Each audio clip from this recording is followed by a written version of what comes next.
I get into the major war-related events, I want to recommend this interview with Ukrainian novelist Miroslav Layuk, who has been observing and writing about the war in Ukraine this entire time, and had in fact written about Bakhmut and received an award for it. So the reason I want to recommend this interview, it's on the Kyiv Independent website, is because it does talk about the difference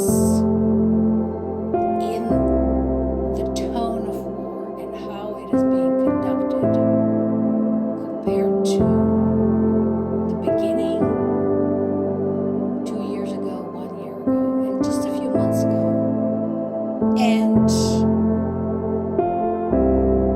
remember, this man has traveled all over Ukraine, and not just the safe areas, although there are not a lot of safe areas left in Ukraine, but some real hot spots, which I'm sure you have heard about on the news because of the fighting taking place there, like Bakhmut and Pokrovsk and Kherson.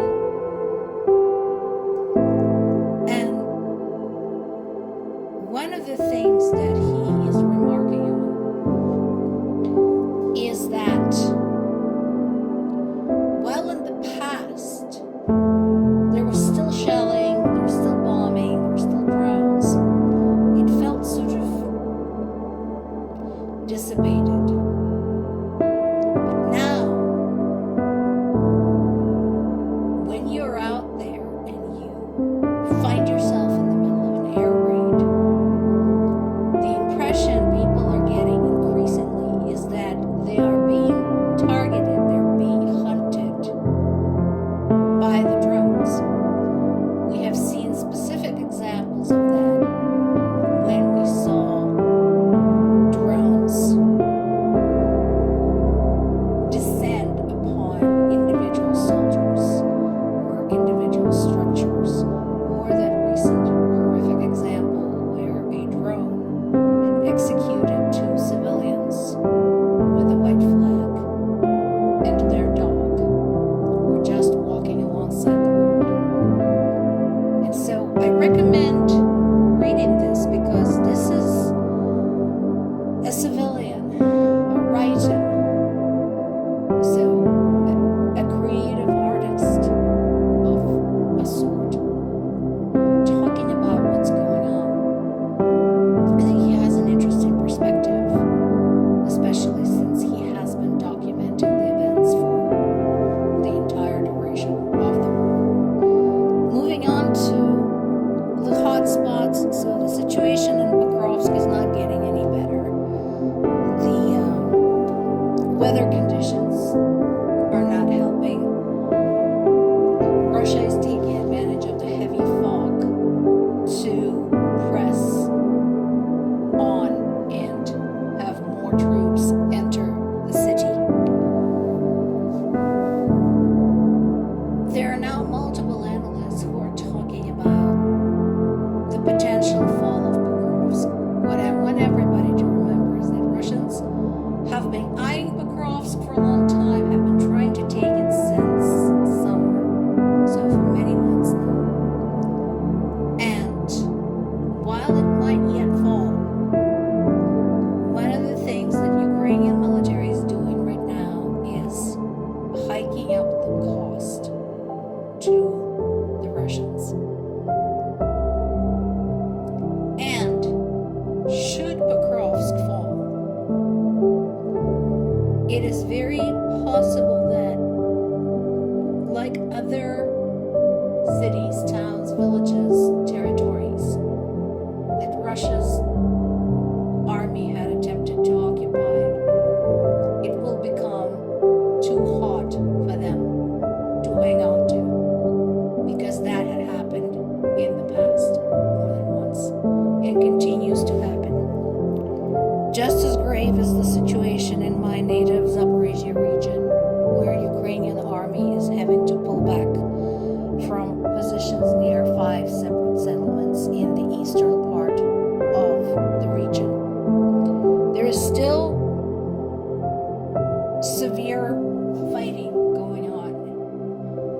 there's still a lot of back and forth, both in the south of the region and in the east.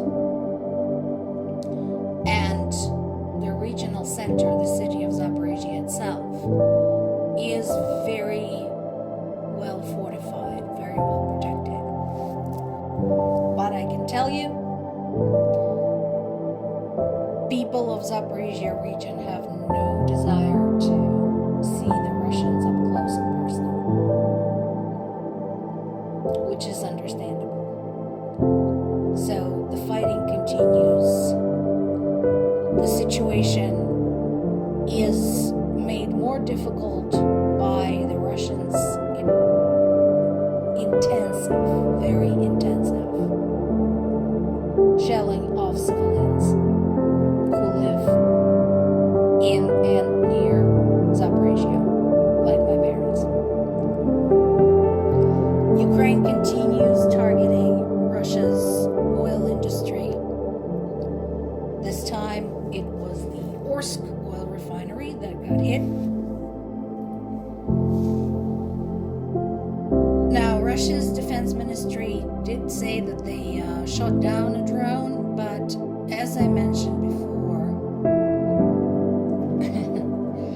you can say all you want, but if your refinery that produces over 30 types of petroleum, including gas, diesel, kerosene, etc., suddenly stops doing that, producing all those types of petroleum products, it doesn't matter what you lie about shooting down a Ukrainian drone. Because of the variety of products, including the aviation-grade kerosene that this particular facility produces, it supplies Russian army. So this is absolutely a military target. And so while it is designed to produce 6.6 million tons of oil per year, its quotas are about to be severely compromised. Finally, there is this large piece on NPR website from today's morning edition talking about women of Ukraine volunteering to join the army. Now, here's how the rules work. You know, there are multiple nations in Europe, like Finland, for example, where military service is mandatory for both men and women. Understandable, they're a small country. They need every soldier available in reserve they can get, especially with Russia as a neighbor. In Ukraine, men aged 25 to 60 can be drafted into the army, but women are exempt. So these women that this piece talks about didn't have to do what they did. Some of them are wives and mothers, and they chose to leave their kids at home and go fight. Right now, there are over 70,000 women serving in the armed forces. The dynamic of how women are treated when they join up is changing too. One of the things this article talks about is how initially women were basically stereotypes. They were assigned to housekeeping, cooking, or secretarial duties, despite being competitive biathletes and such. Now, their skills are evaluated with utmost seriousness, and if one happens to be a great sniper, or reconnaissance, or medic, that's where they are assigned. One of our family's members happens to be an army medic. Strongly recommend this piece. More to come.